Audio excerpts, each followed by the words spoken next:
अस्सलामुअलैकुम, आप देख रहे हैं समा। मैं हूं रमीज अहमद और मैं हूं सिद्रा मीर। बुलेटिन के आगाज में सबसे पहले खबर देंगे बाजोड़ से, जहां दहशत गर्दों ने सरहद पार से पाक फौज की चेक पोस्ट पर फायरिंग की है।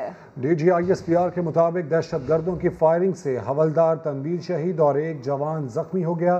तो अफसोसनाक ये खबर है, दहशत गर्दों ने सरहद पार से पाक फौज की चेक पोस्ट पर एक बार फिर से फायरिंग की। DGISPR ये बता रहे हैं कि दहशत गर्दों की इस फायरिंग से हवलदार तनवीर शहीद जबकि एक जवान जख्मी बताया जा रहा है। बाजोड़ में ये अफसोसनाक सूरत हाल पेश आई, जहाँ पर दहशत गर्दों की जानिब से ये बुज़दिलाना कार्रवाई की गई। सरहद पार से पाक फौज की चेक पोस्ट को निशाना बनाया गया और ऐसे में हवलदार तनवीर हैं जो शहीद हुए हैं। ISPR की जानिब से ऐसा भी बताया जा रहा है कि इस फायरिंग से पाक फौज का एक जवान जख्मी भी हुआ। कोयटा के स्वंगलरी रोड पर दस्ती बम हमले में 11 अफराद जख्मी हुए, जिनमें 7 मजदूर शामिल हैं। पुलिस ने मौके पर पहुंचकर शवाहिद इकट्ठे करने शुरू कर दिए हैं। इसी पर मजीद तफसीलात हासिल करेंगे समा के नुमाइंदे मुजीब अचकजई से। बताइए मुजीब। जी बिल्कुल, कोयटा के इलाका समंगली रोड है, जहां पर अब से कुछ देर कबल एक दस्ती बम धमाका हुआ। धमाका जो है वो मजदूरों पर किया गया, जो कि यहाँ पर तरक्याती काम में मसरूफ थे। किडनी अस्पताल के बिल्कुल ऐन जो सामने ये अफसोसनाक वाक़या पेश है। इस दस्ती बम धमाके में अब तक की इतलात के मुताबिक 11 अफराद के जख्मी होने की इतलात मौसूल हुई है, जिसमें 7 मजदूर और 4 जो है वो राहगीर शामिल हैं। जख्मियों को जो है वो अस्पताल मुंतकिल कर दिया गया है, जबकि सिक्योरिटी फोर्सेज की भारी नफरी ने इलाके को घेर कर कॉर्डन ऑफ कर लिया गया है। इस वक्त भी जो जाए मकाम से जो है वो शवाहिद इकट्ठे करने का अमल जो है वो जारी है। सिक्योरिटी हुकाम के मुताबिक ये जो धमाका था, ये दस्ती बम धमाका था, जिसकी वजह से अफसोसनाक वाकया रूनमा हो गया। ताहम अब भी सिक्योरिटी फोर्सेज की भारी नफरी इलाके में मौजूद है और अतराफ में सर्च स्विप जो चेकिंग है उसका अमल भी जारी है और इलाके में जो है वो इलाका बिल्कुल कॉर्डन ऑफ है। मुझीब, अपडेट करने के लिए आपका शुक्रिया। आगे बढ़ते हैं। पहलवानों के शहर में सियासी दंगल से पहले ही माहौल मजीद गर्म हो गया। PDM को जिन्ना स्टेडियम में जलसे की इजाज़त अब तक ना मिली, लेकिन नून लीग ने भी ठान रखी है कि हर हाल में जलसा करेंगे। इंतज़ामिया ने बैनर्स और पोस्टर्स उतारने की कोशिश की तो लीगी रहनुमा और कारकुन भड़क गए। इंतज़ामिया और पुलिस के भी भरपूर वार, बगैर इजाज़त कॉर्नर मीटिंग्स और कोरोना SOPs की खिलाफ वर्जी पर मुख्तलिफ थानों में 22 मुकदमा दर्ज कर लिए। टेंट सर्विस और साउंड सिस्टम लगाने वालों समेत नून लीग और पीपल्स पार्टी के 200 कारकुनान नामजद हैं।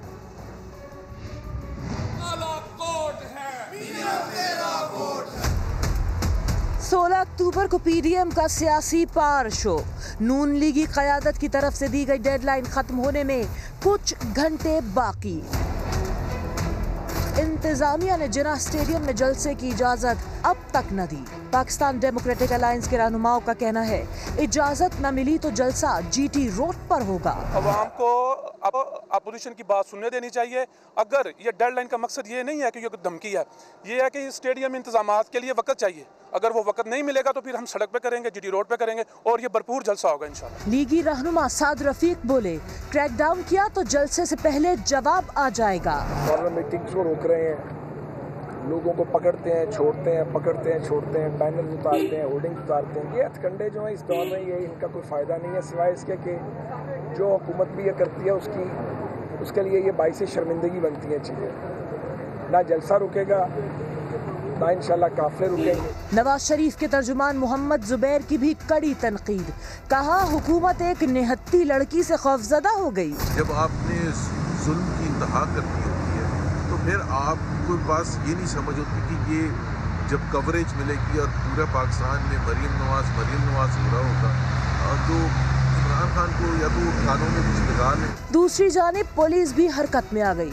बगैर इजाजत कॉर्नर मीटिंग्स और कोरोना SOPs की खिलाफ वर्जी करने वाले वज़रा समेत 250 अफराद पर मुकदमा दर्ज कर लिए। अब खबर देंगे लाहौर से, जहां नवाज शरीफ की रिहाइश गाह को जाने वाले रास्ते पर कंटेनर लगा दिए गए हैं। 4 कंटेनर अड्डा प्लॉट पर सड़क की एक तरफ रखे गए हैं। इंतजामिया का कहना है कि रास्ते सील करने की हिदायत मिलने पर कंटेनर्स लगाकर रायवन रोड को बंद कर दिया जाएगा। सूरत हाल पर मजीद बात करेंगे समा के नुमाइंदे आरिफ मलिक से। जी आरिफ, बताइए। जी इस वक्त मैं मौजूद हूँ जाती उमराव के बाहर में मौजूद हूँ। 16 अक्टूबर को गुजरांवाला में जलसा होना है। उसी सिलसिले में यहाँ पर जाती उम्रा के बाहर कंटेनर्स लगा दिए गए हैं। दोनों अतराफ पर कंटेनर्स लगा दिए गए हैं। आने और जाने के दोनों रास्तों पर कंटेनर्स खड़े कर दिए गए हैं। हमारे साथ कंटेनर्स के ड्राइवर हमारे साथ मौजूद हैं, उनसे पूछते हैं कि किस वक्त पुलिस वालों ने कंटेनर्स पकड़े हैं और क्या कहा है इन्हें। जी बताइएगा कि रात किस वक्त आपके कंटेनर्स पकड़े गए हैं और क्या कहा है पुलिस वालों ने आपको? हमें कुछ भी नहीं बता रहे, बस गाड़ियाँ खड़ी की हुई हैं, कहते इधर खड़े रहो, बस कोई बात बता नहीं रहे थे। हमारे 4 कंटेनर्स हैं। चारों के अंदर सामान है? जी, चारों के अंदर सामान है। जी, ये आपने गुफ्तगू सुनी, ये ड्राइवर है कंटेनर्स के एक के। इनका कहना है कि रात गए पुलिस वालों ने इन्हें रोका है बुगतियाँ चौक पर और इन्हें यहाँ पर जाती उम्रा के बाहर लाकर खड़ा कर दिया है। मरियम नवाज़ के घर के बाहर जो है वो कंटेनर्स खड़े कर दिए गए हैं और दोनों तरफ पर खड़े कर दिए गए हैं। और यहाँ पर जो कारकुनान हैं उनका ये कहना है कि ये सिर्फ़ और सिर्फ हमें रोकने के लिए कंटेनर्स लगाए गए हैं ताकि मरियम नवाज़ जो है वो 16 अक्टूबर को गुजरांवाला में जो है जलसे में शिरकत ना कर सकें, इस वजह से यहाँ पर कंटेनर्स खड़े किए गए हैं। जी, आरिफ मलिक अपडेट कर रहे थे, बहुत शुक्रिया आपका। और इसी पर तर्जुमान मुस्लिम लीग नून मरियम औरंगजेब कहती है कि जितनी चाहे रुकावटें खड़ी कर लें, 16 अक्टूबर का जलसा तो होगा। समा से गुफ्तगू में मरियम औरंगजेब ने हुकूमत को जलसे में शरीक होने वाली क़यादत की हिफाजत पर तवज्जो देने का मशवरा भी दे दिया। सिलेक्टेड हुकूमती टोले को ये पता होना चाहिए कि ये जो कंटेनर्स हैं और जिस किस्म की रुकावटें और ये FIR काटने के पीछे हथकंडे हैं, ये 16 अक्टूबर को किसी किस्म का कोई कंटेनर नजर नहीं आएगा, क्योंकि आवाम का समुंदर, आवाम का फैसला इस आटा चीनी चोर हुकूमत के खिलाफ आ चुका है। और इनको चाहिए कि अपनी तमाम तर जो तवज्जो है वो जो कायदीन पार्टीज के वहाँ 16 अक्टूबर को आ रहे हैं उनकी सिक्योरिटी प्लान और जो जलसागाह की इजाजत है उसके ऊपर सर्फ करें, क्योंकि जलसा तो होगा। ऐसा अवाम का सैलाब होगा जिसकी बौखलाहट में हुकूमत आ चुकी है, क्योंकि पूरा गुजरांवाला डिवीजन जो है वो जलसागाह बन चुका है। और पंजाब हुकूमत ने सूबे में दफ़ा 144 के नफाज पर गौर शुरू कर दिया है। तजवीज़ काबीना कमेटी के इजलास में आज ज़ेरे गौर आएगी। बात करेंगे दानियाल उमर से। दानियाल, अगर ये तजवीज़ मंजूर हो जाती है तो फिर तो किसी किस्म का जलसा जुलूस और इज्तिमात नहीं हो पाएंगे। जी बिल्कुल, पंजाब में जो कोरोना केसेस हैं उनमें इजाफा देखने में आ रहा है, जिस पर टेक्निकल एडवाइजरी ग्रुप ने खतरे की घंटी बजाई है और रैंडम टेस्टिंग के जो नताइज हैं वो हौसला अफजा नहीं आ रहे। एडवाइजरी बोर्ड ने जो है वो हुकूमत पंजाब को आगाह किया है, जिस पर पंजाब हुकूमत ने सूबे भर में इज्तिमात पर पाबंदी लगाने पर गौर शुरू कर दिया है। पंजाब हुकूमत के जो ज़राए उनके मुताबिक सूबे भर में दफ़ा 144 के नफाज का जो हतमी फैसला है वो तो काबीना कमेटी बराए इंसदाद कोरोना के इजलास में ही किया जाएगा और वज़ीर आला पंजाब आज इस इजलास की सदारत करेंगे और इस इजलास में देखा जाएगा कि क्या सूरत हाल है पॉजिटिविटी रेशो की मुख्तलिफ इजला के अंदर, और जिस तरह से स्कूल्स हैं, यहाँ पे शादी हॉल्स हैं, उन पर भी तबादला ख्याल किया जाएगा कि आया उनकी बंदिश करनी चाहिए या नहीं करनी चाहिए। जी, ये तजवीज़ ज़ेरे गौर आएगी। दानियाल उमर, अपडेट करने के लिए आपका शुक्रिया। मुस्लिम लीग काफ के तर्जुमान कामिल अली आगा ने नया पिंडोरा बॉक्स खोल दिया। आर्मी चीफ से अपोजिशन रहनुमाओं की 2 और मुलाकातों का इंकशाफ कर दिया। कहा गिलगित बल्तिस्तान पर मीटिंग से पहले भी 2 मुलाकातें हुई जिसमें वो खुद भी मौजूद थे। PDM में सब अपने ज़ाती मफाद के लिए एक दूसरे को इस्तेमाल करना चाहते हैं। गवाह हूँ नवाज शरीफ को जहांगीर करामत ने बचाया, लेकिन बाद में जनरल साहब से उन्होंने क्या किया, वो समा के नुमाइंदा नईम अशरफ भट्ट को इंटरव्यू दे रहे थे।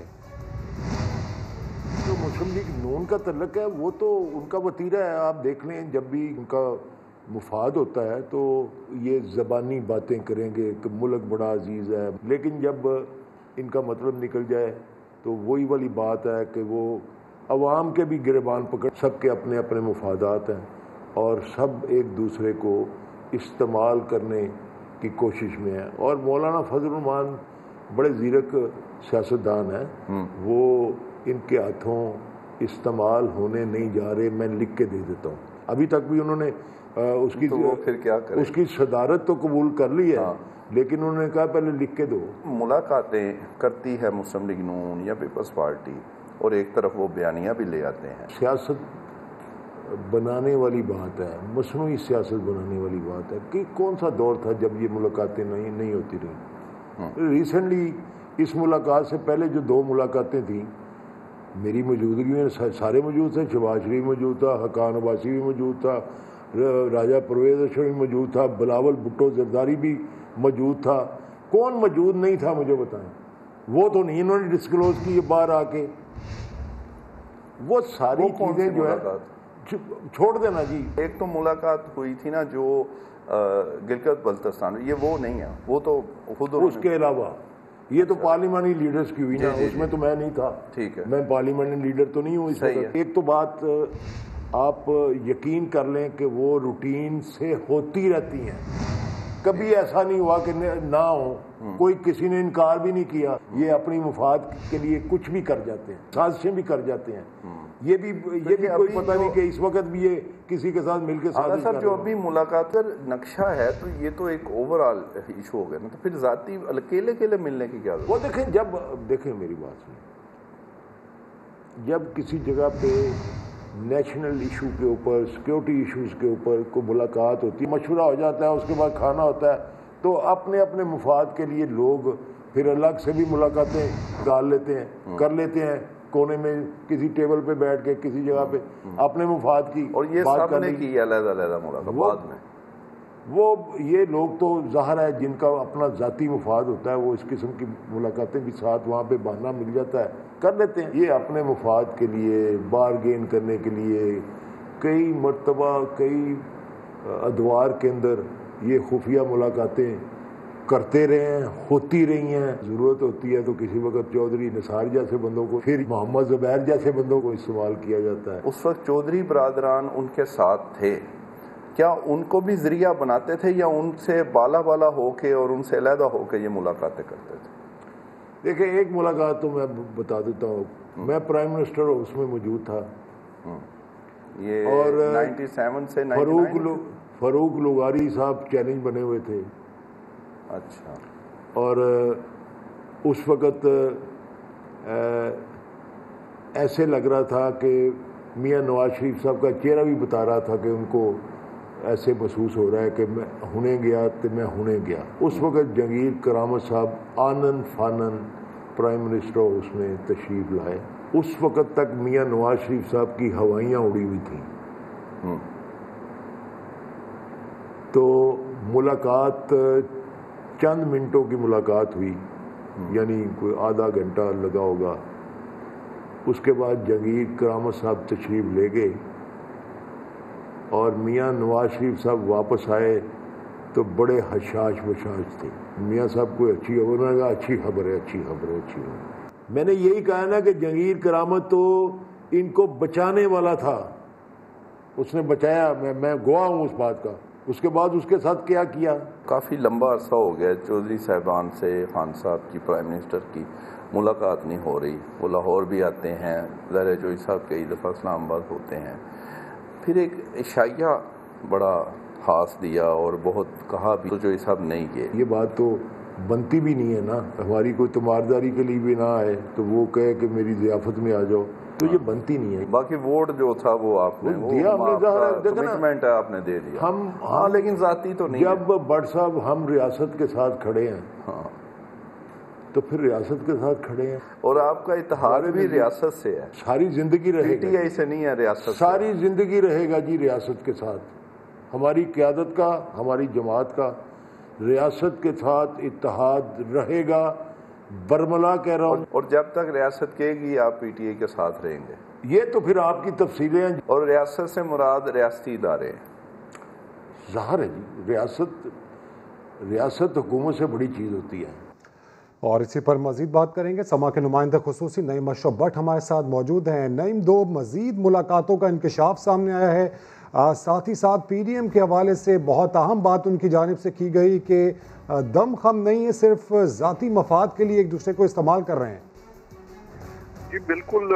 एक तो आर्मी चीफ से उन्होंने दो और मुलाकातों का तज़किरा कर दिया जिसमें वो खुद भी थे, कामिल अली आगा, और उन्होंने कहा कि उसमें बिलावल भुट्टो, शहबाज शरीफ जो है, राजा परवेज अशरफ और शायद हकान अब्बासी समेत सभी थे, और सब ने अलहदा अलहदा मुलाकातें भी की कोनों में जाकर, और अपने अपने मफादात के लिए इन्होंने ये मुलाकातें की और बाहर आकर ये बताते भी नहीं है और इनकार भी नहीं करते और इनको कोई मजबूर भी नहीं करता। जैसे उन्होंने अपना बताया कि उन्हें कोई मजबूर नहीं कर सकता और ये उनका कहना था कि अभी भी अंदर खाते जो है वो ये पूरा उम्मीद से हैं दोनों मुस्लिम लीग नून और पीपल्स पार्टी, और ये भी इनका क्लेम है और वो कह रहे हैं कि 100% पीपल्स पार्टी जो है वो उम्मीद से है और वो इस हद तक नहीं जाएगी कि सिस्टम या हुकूमत गिरे।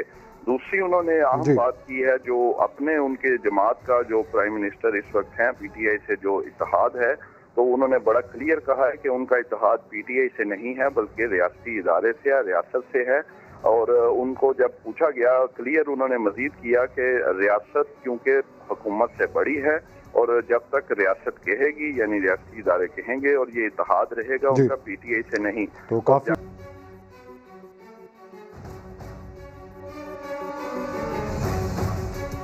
पीपल्स पार्टी वाले महंगाई का रोना रोते हैं और बचत बाजार भी बंद करते हैं। सिंध में कोरोना फैलने का खौफ भी है और जलसे करने के ख्वाहिशमंद भी। ये कैसा तजाद है?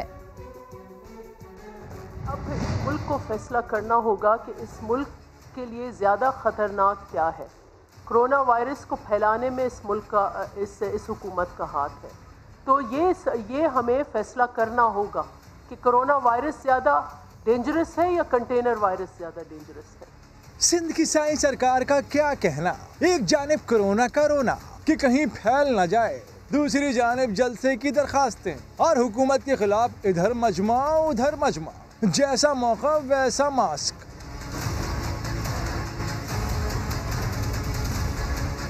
यही नहीं, एक जानिब महंगाई का रोना, जो महंगाई जो हदें पार कर चुकी है इससे लोगों के आंसू निकल चुके हैं और जब लोग डेस्परेट होंगे तो फिर कानून वो जरूर हाथ में लेंगे। और दूसरी जानिब बचत बाजार ही बंद कर दिए। डिप्टी कमिश्नर जिला वस्ती ने हुक्म जारी कर दिया। नफीसा शाह बताना पसंद करेंगी कि महंगाई के मारे लोग बचत बाजारों से महरूम कर दिए जाएंगे तो बेचारे कहां जाएंगे, और जो हजारों लोगों का रोजगार छिन जाएगा उसका जिम्मेदार कौन होगा। कोरोना में जल्द से जुलूस जायज हैं और गरीबों के बाजारों पर पाबंदियां। ये कैसी सरकार है, ये कैसी ओपोजिशन है। सिंध हुकूमत के कॉल और फेल में तजाद है। वज़ीर आला हाथ जोड़कर SOPs पर अमल का कहते हैं, लेकिन 18 अक्टूबर के जलसे की तैयारियां अभी जारी हैं। PTI रहनुमा खुर्रम शेर जमान पीपल्स पार्टी पर बरस पड़े। कराची में प्रेस कॉन्फ्रेंस करते हुए कहा, मुराद अली शाह डकैत कैंपेन को वेलकम करने की तैयारी कर रहे हैं। अब एक कैंपेन लीड कर रहे हैं पूरे सूबे के अंदर, जो कि आज से 2-2.5 महीने पहले एक खेल खेलते थे और टीवी में आके ऐसे हाथ जोड़ के कहते थे कि खुदा के लिए मैं हाथ जोड़ कर कह रहा हूँ मास्क पहन लो, खुदा के लिए मैं हाथ जोड़ के कह रहा हूँ घरों से मत निकलो। सूबे के वज़ीर आला जो कि 18 तारीख को शहर कराची के अंदर एक जलसे की तैयारी कर रहे हैं, पूरे शहर में झंडे लगवा रहे हैं, पूरे शहर में बैनर लगा रहे हैं और वो डकैत मूवमेंट को वेलकम करने की तैयारी कर रहे हैं। 18 अक्टूबर मना रहे हैं, जिस दिन इनको कुरान खानी करनी चाहिए, जिस दिन इनको दुआएं करानी चाहिए शहीदों के लिए, उस दिन ये ढोल मचाएंगे, गाने लगाएंगे, डांस करेंगे और खुशी मनाएंगे। कराची में सब्जियों की कीमतों ने सेंचुरी उबूर कर ली, जबकि सख्त गर्मी के बावजूद अंडा भी 100 गुना महंगा हो चुका है। खुर्शीद आलम रिपोर्ट करेंगे। गोभी हो, बंद गोभी या फिर भिंडी, करेला, अरवी, इनके दाम इतने बढ़े कि सेंचुरी उबूर कर ली, जबकि तोरी, आलू और प्याज अभी 80 के स्कोर तक पहुंचे हैं। कीमतों में इजाफा सुनकर खरीदार हैरान भी हैं और नाराज भी। कोई भी सस्ती नहीं हुई, कोई चीज़ भी सस्ती नहीं है। टमाटर भी महंगा है, अदरक भी महंगी है, प्याज भी महंगी है, यहाँ तक के लहसुन, धनिया, पुदीना भी महंगा है। हुकूमत ने तो खून पी लिया। हुकूमत तो देखें सब चीज़ें महंगी हैं, गरीब आदमी क्या खाएगा। सख्त गर्मी में अंडा 82 रुपए के बजाय 190 रुपए फी दर्जन में दस्तयाब है। दुकानदार कहते हैं सर्दियां आने दें, कीमत और ऊपर जाएगी। साहब के मुर्गी की फीड महंगी है, फार्म वालों को जो है ना माल पूरा नहीं, इस वजह से माल महंगा है। सर्दियों में तकरीबन 220-200 रुपये जाएगा, ये 200 से ऊपर बिकेगा, तकरीबन 20 रुपये अंडा बिकेगा। सरकार ने मुर्गी के गोश्त की फी किलो कीमत 214 रुपए मुकर्रर कर रखी है, लेकिन 320 रुपए फी किलो में फरोख्त हो रहा है। बढ़ती कीमतों पर नजर रखने वाले खुद भी कहीं नजर नहीं आ रहे। कैमरामैन इमरान शाहिद के साथ खुर्शीद आलम, समा, कराची। और बाजार हो या कोई दुकान, हर कोई महंगाई की लपेट में है। फार्मी अंडे भी इस तूफान की जद में आ गए हैं। इन दिनों अंडों की कीमतें इतनी ज्यादा हो गई है कि आवाम के जहन में अब ये अंडे टूट चुके हैं। आबिद अली की रिपोर्ट। चीखती चिल्लाती और मुंह खोले हकलाती ये मुर्गियां हैरान भी हैं और परेशान भी कि वो तो अंडे दे दे कर थक गईं, मगर ये जाते कहाँ हैं जो मार्केट में इतने महंगे हो गए। महंगाई की लहर ने अंडे का ऐसा फंडा बनाया कि एक माह में फार्मी अंडों की कीमत 120 से 166 रुपए दर्जन तक पहुंच गई। गरीब अवाम तो बस रेट पूछकर ही परेशान हो जाते हैं। क्या रेट है अंडों का आज? 166 रुपए एक दर्जन का। ओहो, ये बहुत महंगे हो गए।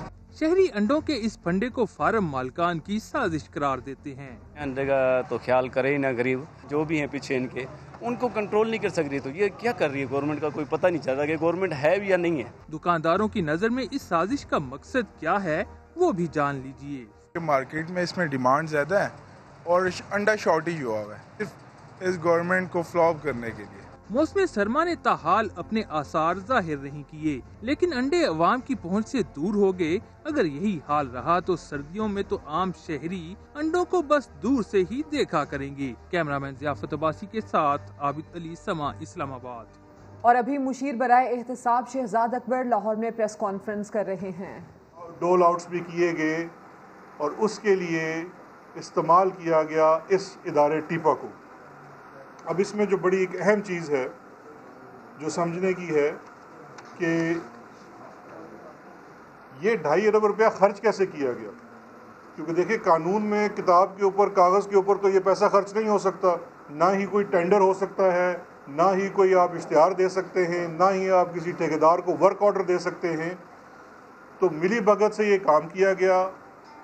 फेडरल गवर्नमेंट की तरफ से पंजाब में NFC अवार्ड के बाद तो सूबे ज़्यादा अमीर हैं, सूबों के पास अपना ज़्यादा पैसा है, लेकिन फेडरल गवर्नमेंट की तरफ से पैसा मुख्तस किया गया। प्राइम मिनिस्टर का सस्टेनेबल डेवलपमेंट गोल एक प्रोजेक्ट था, बड़े माहिर फवाद हसन फवाद मौजूद थे, उन्होंने उसका पैसा एयर मार्क किया। पहले 505 मिलियन और फिर 2000 मिलियन, यानी कि वो 2.5 अरब रुपया मुख्तस किया गया इन स्कीमों के लिए।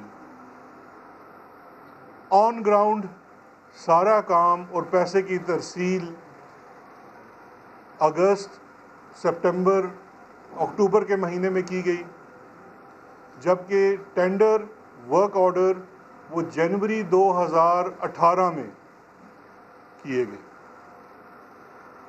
क्योंकि इलेक्शन रिग करना था और पकड़े भी नहीं जाना, इस चीज़ के तो बड़े माहिर हैं। तो ग्राउंड के ऊपर काम पहले शुरू कर दिया गया और पैसे उसके और टेंडर और वर्क ऑर्डर बाद में दिया गया।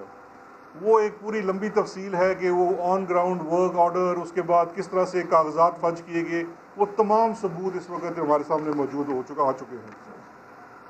पहले तो ये एविडेंस मिला कि ये ग्राउंड पे काम जो हुआ ये टीपा के थ्रू कराया गया, जो कि एक और वायलेशन थी। जो पैसे डाले गए ग्राउंड के ऊपर, अब ग्राउंड पे कितना काम हुआ नहीं हुआ ये एक अलग बहस है, लेकिन पैसा राउट किया गया थ्रू टीपा। जब इसको फर्दर इन्वेस्टिगेट किया गया तो ये पता चला, जो कि सबसे शॉकिंग चीज़ है, कि काम हुआ पहले, टेंडर होता है बाद में, वर्क ऑर्डर इशू होता है बाद में, पैसे दिए जाते हैं बाद में, लेकिन ऑन ग्राउंड थर्ड पार्टी से पहले ग्राउंड पे काम करा लिया गया। इसके लिए जब ये investigation anti corruption department Punjab ने शुरू की तो उन्हें जो सबूत मिले, तो पहली तो चीज़ है कि नेस्पाक के इंजीनियर्स, उसमें से एक इंजीनियर अभी नैब की कस्टडी में भी हैं, जो नेस्पाक के इंजीनियर्स हैं उन्होंने ये एतराफ़ किया है कि हमने ये काम सारा उन इलेक्शन के दिनों में किया है, जो कि क्लियर वायलेशन है आपके इलेक्शन के कवानीन की। अब उसमें से मैं आपसे 2-3 चीज़ें शेयर करता हूँ। एक, हमारे पास स्टेटमेंट्स आ जाती हैं,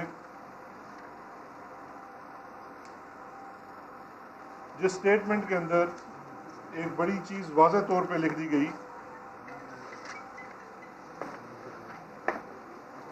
ये इतराफ़ी बयान है। इतराफ़ी बयान में जो नेस्पाक का इंजीनियर्स हैं, सब इंजीनियर है, डिप्टी डायरेक्टर हैं, अब वो क्या कहते हैं?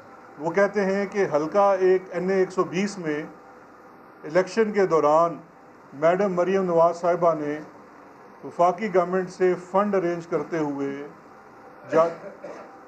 फ़ंड अरेंज किए और बाद अज़ान जाती उम्रा में DG LDA चीफ इंजीनियर टीपा के साथ इन फंड्स की यूटिलाइजेशन का तरीक़ाकार वज़ा किया। तो सवाल पैदा होता है मरीम साहिबा का क्या ऑफिशियल डेजिग्नेशन था, वो किस पैराए में, एक तो आप वायलेशन तो कर ही रहे हैं, आप किस पैराए में आप बैठे हुए हैं, सरकारी अफसरान को जाती उम्रा बुलाया जाता है और ये कहा जाता है कि आपने कैसे फ़ंड्स खर्च करने हैं।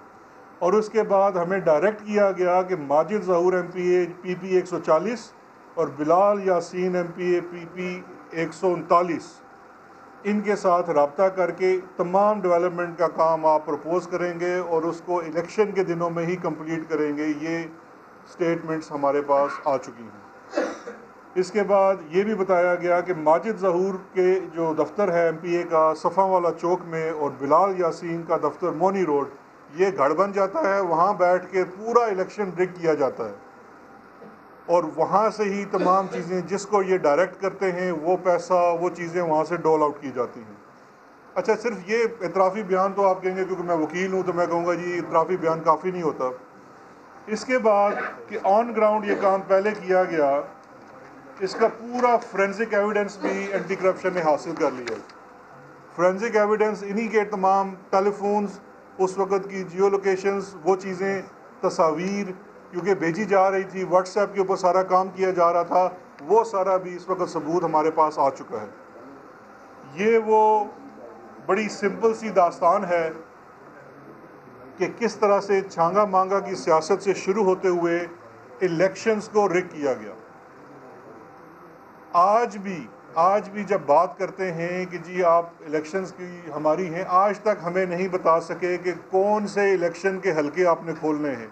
हमारी डिमांड तो बड़ी स्पेसिफिक थी 4 हलकों की, आपकी आज तक कोई स्पेसिफिक डिमांड नहीं है। आज भी इलेक्शन कमीशन में उठा के देख लें, पाकिस्तान तहरीक इंसाफ की इलेक्शन पटिशन ज़्यादा हैं बनिस्बत नून लीग से, और आपका अपना किरदार ये है कि ये एक सबूत है, एक हलके का बाय इलेक्शन आप इतने डरे हुए थे कि आपकी हुकूमत होने के बावजूद आपने बाय इलेक्शन भारी पैसा सरकारी टैक्स पेयर का खर्च करके, ये भी नहीं किया कि अपना लूटा हुआ माल ही खर्च कर दे, टैक्स पेयर का उधर भी नया लूटा, वो पैसा आपने खर्च किया। अब इसमें 2 चीज़ें हम कर रहे हैं, एक तो ये चूँकि इस केस का वॉल्यूम ज़्यादा है तो इसको हम एंटी करप्शन से नैब को भिजवा रहे हैं, और दूसरा हम इसका एक रेफरेंस भी भेज रहे हैं सरकार की तरफ से to the election commission of Pakistan, क्योंकि चलें वो इलेक्शन का टाइम तो गुजर गया, लेकिन ये लाजमी इसको रिकॉर्ड होना ज़रूरी है कि किस तरह से इलेक्शन चोरी किया गया और क्या ज़्यादती की। अब इसके ऊपर मज़ीद आपसे डॉक्टर साहिबा बात करेंगी क्योंकि वो इनका हल्का था। आप सारे लोग जो हैं इस बात के शायद गवाह हैं कि जब 2017 का इलेक्शन हुआ तो उस इलेक्शन के दौरानिया में भी मैंने 32 पटिशन्स जो थी वो जमा कराई थी, और अगर आपको याद हो तो टीपा के हुकूमती वज़रा की जानिब से लाहौर में प्रेस कॉन्फ्रेंस की जा रही है। मज़ीद खबरें और अपडेट्स होंगी एक ब्रेक के बाद। समा के साथ रहिए।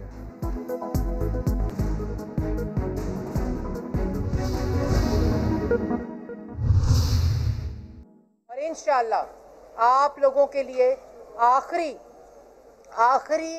जो वक्त है, ये जो डेडलाइन है और जो आखिरी वक्त है कि आपने जो ये झटके देने थे अवाम को महंगाई के, पाकिस्तान की अवाम के लिए भी खुशखबरी है कि ये आखिरी झटके समझिएगा, क्योंकि ये हुकूमत जो RTS बिठाकर सिलेक्टेड नालायक ना अहल टोला मुसल्लत किया गया था वो अपना बोरिया बिस्तरा बांधे, क्योंकि घर जाने का वक्त हुआ जाता है, आपके घबराने का वक्त हुआ जाता है, क्योंकि पाकिस्तान की आवाम का रद्द अमल, पाकिस्तान की आवाम का फैसला 16 अक्टूबर को सुना दिया जाएगा और पूरा गुजरांवाला जो डिवीज़न है वो जलसागाह बन चुकी है। फैसला आपका है कि पूरी पाकिस्तान को जलसागाह बनाना है कि 16 अक्टूबर को गुजरांवाला में जलसा करना है। ये फैसला इन बुज़दिलों का होगा।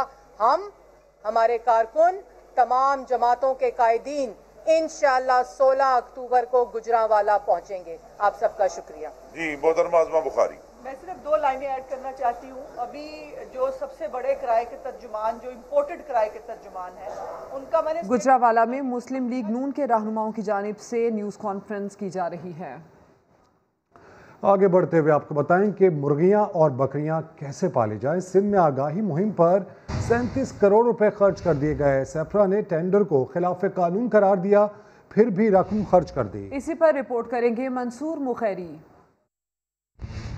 महकमा लाइव स्टॉक में मच्छरदानी स्कीम के बाद एक और अनोखी स्कीम। बैरूनी इमदाद से सिंध में गुर्बत के खात्मे के लिए 1.5 अरब रुपए की लागत से गरीबों में मुर्गियां और बकरियां बांटने की थी। स्कीम पर अफसरान ने महज आगाही मुहिम पर 37 करोड़ रुपए खर्च कर दिए।